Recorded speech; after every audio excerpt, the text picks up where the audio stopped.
Acordo de manhã para prosear no mundo do campo, as notícias escutar. Vem com a gente em toda a região com o seu programa Paracatu Rural. Tem notícias, informação e o mais importante, sua participação. Programa Paracatu Rural. Programa Paracatu Rural.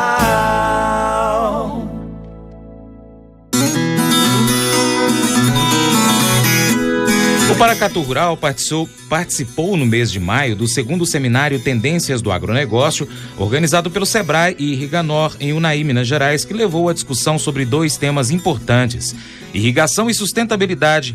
Um dos palestrantes do seminário foi o especialista em gestão ambiental, Bruno Vicente Marques. Ele é secretário de Meio Ambiente e Recursos Hídricos de Cristalina, Goiás, e ele falou do case de sucesso da Fazenda Maringá naquela cidade. Em sua palestra, Bruno ressaltou a experiência da fazenda envolvendo tecnologias na questão ambiental para, além de cumprir as questões legais, realmente ajudar o meio ambiente. Somos irmãos ligados por um rio, que é o Rio São Marcos, e que compartilhamos diversas alegrias e de diversos problemas que essa bacia hidrográfica nos dá. Consequentemente, também assumo a coordenação de desenvolvimento sustentável da Associação dos Irrigantes de Goiás, que, assim como a Irriganor, surge a oportunidade de entender, representar e trazer toda essa questão do planejamento e desenvolvimento sustentável para o agronegócio, principalmente a agricultura irrigada. O que eu vou falar aqui hoje é uma experiência que nós já temos com a Fazenda Maringá desde o ano de 2011, que é a inserção de um sistema de gestão agroambiental, e eu gostaria de emprestar para vocês a minha visão, o olhar das questões ambientais, que ela vai muito mais além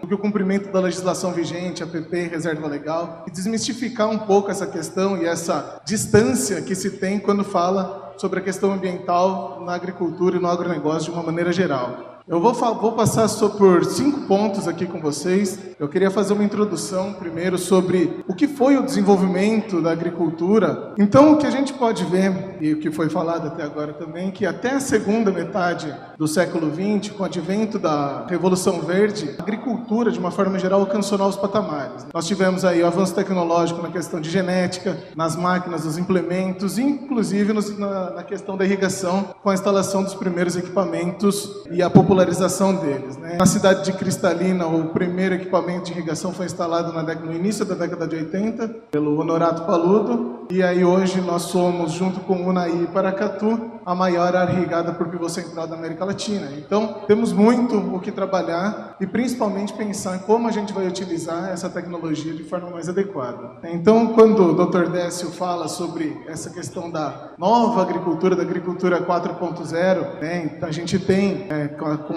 com o advento das pesquisas, com todas essas questões, inúmeras ferramentas que propiciaram a gente estar aqui hoje, né, entender como esse novo patamar vai se desenvolver. Então, a agricultura de precisão foi uma ferramenta, os satélites, a questão de piloto automático, drone, sensor, computador, smartphone, tudo isso, todo esse aparato tecnológico trouxe para a gente uma segurança na nossa questão produtiva. Mas, infelizmente, a gente não levou em consideração, ou pelo menos não levou em consideração da maneira como deveria levar, as questões ambientais. Então, todas as vezes que nós inserimos elementos antrópicos na paisagem, a gente altera um sistema complexo e a gente pode denominar isso de antropização da paisagem. Ou seja, quando há 30 anos atrás, na região de Cristalina, a Unai foi colonizada um pouco antes, o que a gente tinha era um sistema complexo, um cerrado formado. Essa daqui não é uma imagem de cerrado, mas mesmo assim é um sistema complexo com todas as dinâmicas naturais que envolvem, né, da fauna e a flora, seja ela na escala micro, seja ela na escala macro. E aí nós substituímos as paisagens naturais por paisagens cultivadas, ou seja, simplificamos o meio e aquele sistema complexo que tomava conta da superfície foi substituído por uma única espécie e fazendo algumas rotações, mas consequentemente é isso, né? Todo o regime pluviométrico continua o mesmo, o solo continua o mesmo e as questões biológicas que envolviam aquela região continuam as mesmas. Mas, consequentemente, nós tivemos ainda mais a inserção na nossa região dos equipamentos de irrigação, que além da nossa alteração que nós damos na paisagem, a gente ainda consegue irrigar e trazer a questão da água para um momento que a gente não tem. E aí a gente passa por uma questão dos produtos da agricultura. Então, se a gente alterou a nossa paisagem natural, inserimos uma questão de uma cultura num ambiente que era complexo e a gente simplificou esse meio, e aí a gente trabalhou com a questão de produtos que não levam em consideração, porque a agricultura trabalha num sistema de produção aberto, ou seja, variáveis como clima, solo, vegetação, topografia, todas essas outras que a gente comentou agora são inseridas nesse sistema, né? Diferente de uma indústria de carro, onde você tem entrada de matéria-prima, todo o processo, e o final é um carro produzido, ou entre outras coisas, a agricultura depende de diversas variáveis, e essas variáveis a gente denomina de variável ambiental, que precisam e devem ser contabilizadas. Cristalina é destaque na produção de alimentos e abriga uma economia calcada na atividade agropecuária e agroindustrial. Com pouco mais de 52 mil habitantes, tem o maior PIB agropecuário da região integrada de desenvolvimento do Distrito Federal e entorno. O maior do estado de Goiás, abriga a maior área cultivada e irrigada da América Latina, de acordo com dados do Sindicato Rural de Cristalina. No ranking da agropecuária, está entre as 5 maiores cidades produtoras de soja do país. Também se destaca em culturas como milho, feijão, algodão, batata, cebola, alho, frutas e na produção de leite. O Bruno, ele disse que a produção agro é mais complexa do que parece e deve ser valorizada por isso. Então, aí a visão mercantilista, né, que nos foi imposta, fez com que a gente tratasse o agronegócio de uma forma muito simples, né? Ou seja, o produto de vocês, se eu perguntar para os senhores o que vocês produzem, automaticamente vão falar soja, milho, café, feijão, algodão, carne, enfim. Então reduziu muito a posição de vocês dentro de um sistema produtivo muito mais complexo, que é o agronegócio.